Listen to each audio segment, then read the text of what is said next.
Hey everybody.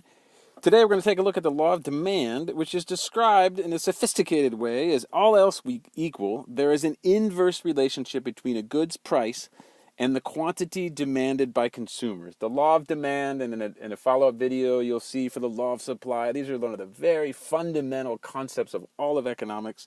It's something that people think is really complicated, I think, and really on the surface it's not. It creates a lot of different stories that we can tell about economics and what happens in people's behavior, but the actual law of demand is really quite simple. And what it says is, as price falls, people will buy more. As price goes up, people will buy less. And that makes sense to us. It makes logical sense, because when we go into a store and we think something's going to be a certain price and it's more, we tend to say, forget it. Or we go in and we think it's going to be a certain price and we see it's on sale, the price has gone down, then we're more likely to buy it. And in fact, sometimes you think you got a deal when really, all that really happened was the price went down. You just had more willingness and ability to buy it as it got cheaper. So let's, in a more in-depth fashion, demand itself is different than the law of demand, okay? Demand is the quantity of a good or service that consumers are both willing and able to purchase at a given price point in a given period of time. All of that is really important to know, okay? Demand is represented by this entire line, and I have the supply curve on there because you'll always see supply and demand on the same curve, right? But this is the demand curve, which is the green one, and what these are different. This is a line, yeah, of course. In reality it would be curved and it's more sophisticated, but I like to try to simplify things. If you think of this line as opposed to a line, think of it as a collection of little data points, data points. One would be P1, Q1. Another one would be here, here, here, here. And what this is saying is that as the price goes down towards zero, there are more people willing, right, to consume whatever good it is. In this case, we're talking about gasoline. But as the price goes up, all of these people that I'm passing by get cut out of the market because they're not willing nor able to buy it as the price goes up.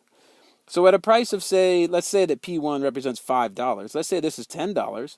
For the market of gasoline, there's only these people who are willing to pay $10 for a gallon of gasoline or a liter of gasoline. All of these people aren't, but as the price goes down, say to $1, well, now all of the people that make up all of these data points, it's not a line, remember, it's just little data points, are now willing and able to purchase it. And when you put all of those little pieces together, all of those little data points, those P1, Q1 data points and P2 and all of them, price quantity combinations, you end up with a line. But I think it's most helpful for students, especially the beginning of economics, to not think about this as a line, but rather to think about it as a collection of little points. And therefore, as the price goes down, there more and more people are willing to buy it, and therefore there's a higher quantity exchanged in the marketplace. Okay, so this idea of demand is also known as effective demand, and it makes up the demand curve. But what is the law of demand? The law of demand, as I said in the beginning, all else equal, ceteris paribus, which means all else equal in Latin, there is an inverse relationship between a good's price and the quantity demanded by consumers.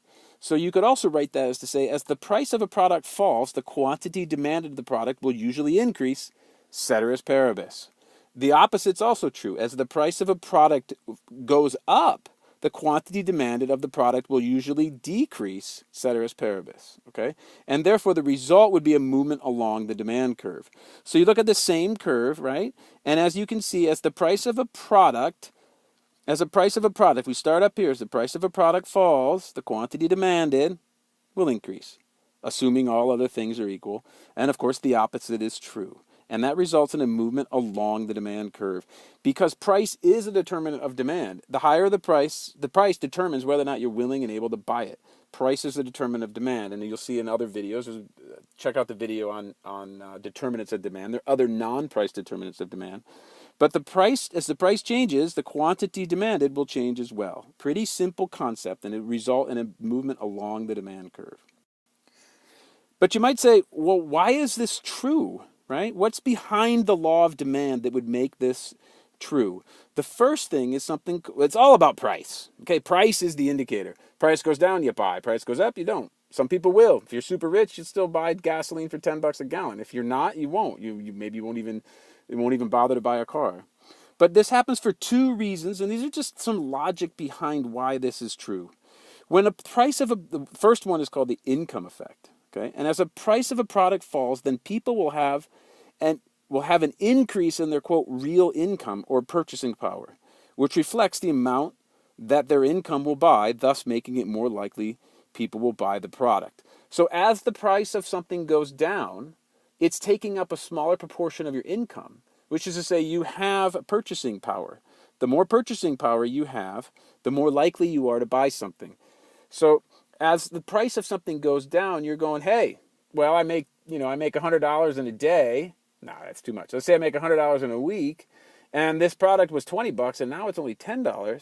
Ooh, my real income, now I have $90 left instead of $80, and that would make you more likely to buy it as the price falls. And the opposite is true, of course, too. As the price goes up, it would take up more of your income. If it went from $20 to $30, you'd be like, wow, I would have spent 20% of my income on that, but I'm not going to spend 30. Okay, so the income effect is one of the reasons why the law of demand makes sense. The other is the substitution effect, and that is that when the price of a product falls, then the product will be relatively more attractive to people than other products whose prices have stayed unchanged, thus making it more likely people will buy the product, substituting it for products that were previously purchased. What does that mean? Well, if you like a certain soft drink. Say you like Coca-Cola, but really you don't just love Coca-Cola, but you buy Coca-Cola because you feel like it's a good price. And then all of a sudden Pepsi comes out and Pepsi drops the price. You'd be willing to change and buy Pepsi and not Coca-Cola. Why? Because it's relatively cheaper. You're not buying Coke because it's Coca-Cola. You're buying Coke because it's a refreshing cola drink. Well, if Pepsi, which is pretty much the same good, drops the price, you are going to buy more Pepsi and not buy the Coke that you had previously purchased. So those are true reasons why the law of demand makes sense. And it's just, this complicated language here. What I just want you to realize is that if something gets cheaper, you're more likely to buy it because you'll be left with more money. And the substitution effect is if one good becomes relatively more cheaper, you're more likely to buy it. If you're going to go buy a TV and one's on sale, you're going to buy the one that's on sale if you don't really care if you have a Samsung or Sony TV. Okay?